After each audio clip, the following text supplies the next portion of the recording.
comprehensive annual financial reports and what their actual cash gross annual receipts are from turnpikes and sales taxes and fines and fees and regulatory payments and all of this and port authorities. The list goes on and on. Walter Burien was at the highest levels running a large company in the World Trade Center doing all of this stuff 10 years ago when he found out about it. When he found out, he's going to tell you the story. And I didn't believe Walter Burien 2 years ago when I found out about this. He's on the air saying, Texas in 98, let's use your state, Alex. He goes, I'm on the computer right now on the government's own websites. You can all check it out for yourself. Was $435 billion. And I'm like, Walter, that's not true. So what happens? Max, who's in the control room right now, goes down. Where'd you go? The State Attorney General's office? And he gets the 98 Comprehensive Annual Financial Report. This is the 99. And there it is on page 6, 435, the comptroller's office, $435 billion surplus. And we're reading in the newspaper every single day. We're seeing it in the paper every day that there was a $6.9 billion surplus. And there was a big fight over if we were going to get any of it back, and we got $2 billion back. So we got $2 billion back. They told us it was $6.9 billion surplus when it was really $435 billion. The city of Manhattan, ladies and gentlemen, in 1989, with their own numbers, and I've seen them, had $1.2 trillion in cream surplus off the top. Not the stuff that had to stay in investments, not the paying for the schools or the buildings or leases or fines or fees or new equipment or paying employees. That's all in a little bitty budget over here. Tens of billions of dollars for Manhattan. But trillions of just cream. No wonder the cops are wearing black ski masks. No wonder there's armored personnel carriers driving around. No wonder they're building prisons everywhere. We're basically their slaves, ladies and gentlemen. Trying to inform people. We're talking about the biggest game in town with the man that did the equivalent of proving the world was round, like Galileo. It's something so huge, so monolithic, documented by the states, by the counties, by the cities, but no one in the press, no one in the media will talk about it. Governments are running gigantic surpluses. They're buying up everything, most of the industries. We already used the example of Xerox and Ford. It's a total takeover. They're building their own little empires. I give you Walter Burien, and now a lot of folks are out there copying his work, and that's great. Former guy that did all the accounting for the Air Force and their investigations in accounting is now out there calling himself CAFR Man, CAFRman.com. A lot of folks are coming forward on this, but this is the person that did it.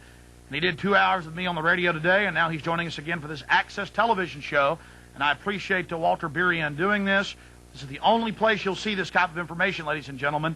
Walter, good to talk to you. Good evening, Alex. Can you hear me? Yeah. Joining us from your home out in Arizona. I want you to take a couple minutes out and just tell folks about Walter Burien, how Walter Burien found out about the biggest game in town, and who really runs this planet, and then later solutions to stop it. It's pretty exciting stuff. All right, going back about 10 years ago, I stumbled across the Comprehensive Annual Financial Report. I was a commodity trading advisor, one of the first tenants of the World Trade Center back in 1978. Did a national news line coast to coast on commodities. Back in 1990, there was a governor who got elected by the name of Jim Florio in New Jersey. And he got elected on a no new tax platform. As soon as he got into office, $2.8 billion tax increase, the largest in the state's history. Well, the public was not pleased. And one of the local radio stations, 101.5 FM, two DJs, John and Ken, started doing rabble-rousing, taking calls from listeners on examples of waste and misspending. I was listening on the first 2 days, and I heard people calling in on examples of $5,000, $15,000. The highest figure I heard was $85,000. And I pulled out the budget report, looked at the billions of dollars that the state was dealing with, called into the radio program, and I said, come on, guys, you're missing the whole point. The state is dealing with billions of dollars. If there's fraud, waste, and misspending taking place, it's taking place on the tunes of tens of millions, if not hundreds of millions of dollars. And that was using the budget where they try to give us tunnel vision to just look at the budget. That's what brought you into the comprehensive annual financial report. You started doing a little bit of your own rabble-rousing when John and Ken challenged you, didn't they? Correct. They challenged us to start an organization to repeal the tax increase. 10 of us got together. I incorporated a group called Hands Across New Jersey. With the help of John and Ken, rabble-rousing 24 hours a day around the clock, we had our first rally down in Trenton, New Jersey. People converged from all the shore points in New Jersey. We had caravans heading to Trenton. 115,000 people converged on Trenton and shut the city down.